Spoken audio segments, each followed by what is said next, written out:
Hello, my name is Gary Schotten, and I do enjoy speaking with you through these video lessons, and I hope they're valuable. And on audio, I hope you can also enjoy them when you listen to them. Today we're going to talk about being generous or just generous. And I'm going to talk about it in the line of your business and how valuable that is. I actually think this is one of the top 10 laws that God has for doing business His way. It's something that is trickled down from many, many examples, and you might miss it if you're not careful. So, first of all, it's hard for your business to take on a different culture, a different attitude than the leader.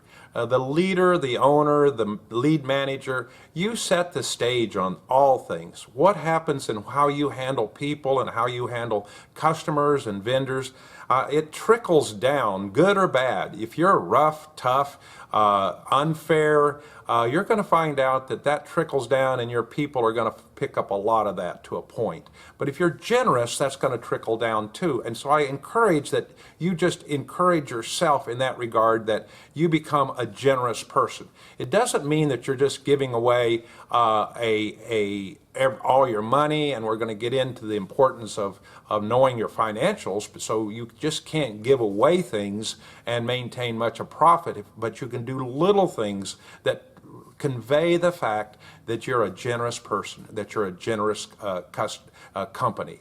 And so there's a spirit that we want to kind of instill inside the business owner that's going to be successful. And so what do I mean by being generous? Well, like I said, you can't just give away things and not charge for them, but you can do some things that do not cost you very much money. Or at least start with knowing your financials and knowing how that you're standing on solid ground as a business. It really helps to be generous in being generous if you're actually making a profit. It's a little harder real hard when you're not able to pay your current bills and now you start giving away even the littlest of something. You've got a process here that's contradicting each other. So the owner must be able to understand their financial statements and be able to know where they're at. Well, let's take some examples. It's not out of line. I go to certain restaurants and I go regularly to a certain place, and just every once in a while, every 10 or 15 times, the person behind the counter will call me by name. Hey, today this one's on me. Oh, it's just a cup of coffee. I was just going to charge $1 anyway. It wasn't anything that's going to really affect them. I know that, they know that, but it is a form of generosity that causes me to be very pleased. There's a chicken chain that's called Chick-fil-A in the U.S., and they're also generous. First of all, they're generous in their portions. I'm going to talk about that some more. But they have instructed all of their workers that they have a certain dollar amount. I'm not sure exactly how it works, but when they see a situation, maybe a family, maybe a parent with 4 or 5 kids, they just doesn't look like they have much, and they have the prerogative, the freedom to say, our company wants to give you this meal today. Wow, that spreads around. The other people that hear that, they can kind of see this situation. They never put anybody down, make them feel bad or ugly. And so that's something that you can instill in your company. Again, it's something that's got to be within your budget, within balance.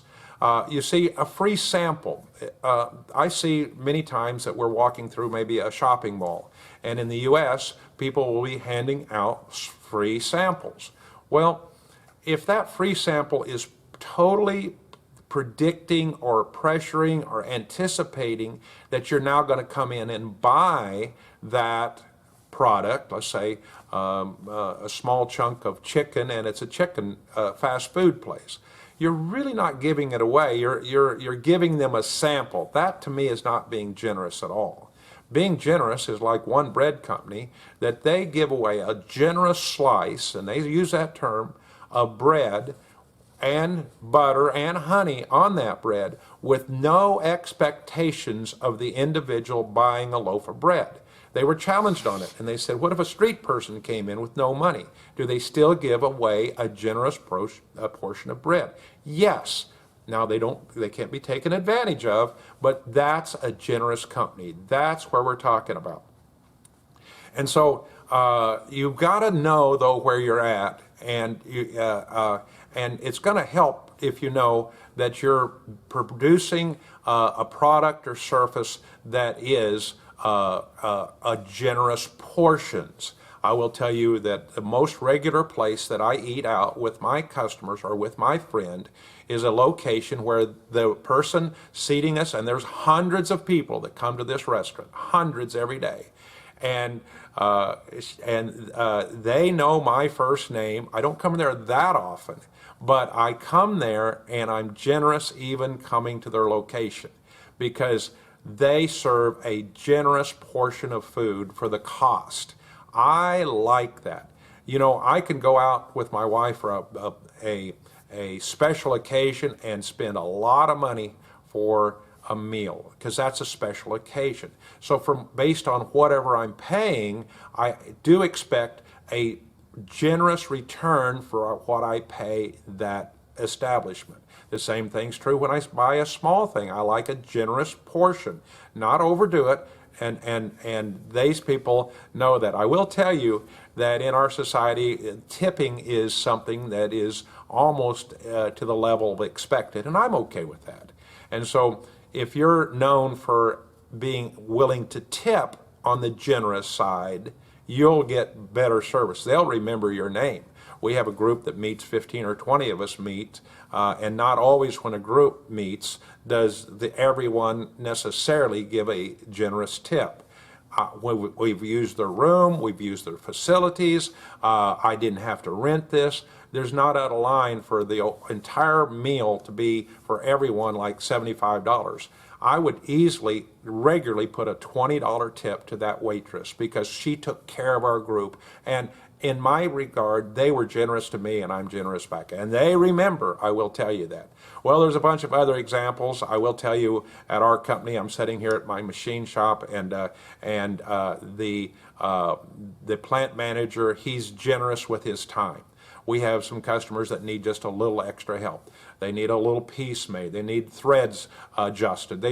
We don't charge for every little thing that we do for our customers. They come in with something. We charge when we put it on the machine, when we are consuming our manpower. But from my standpoint, my manager, the plant manager, we do a lot of things for our customer, and we just don't even talk about charging.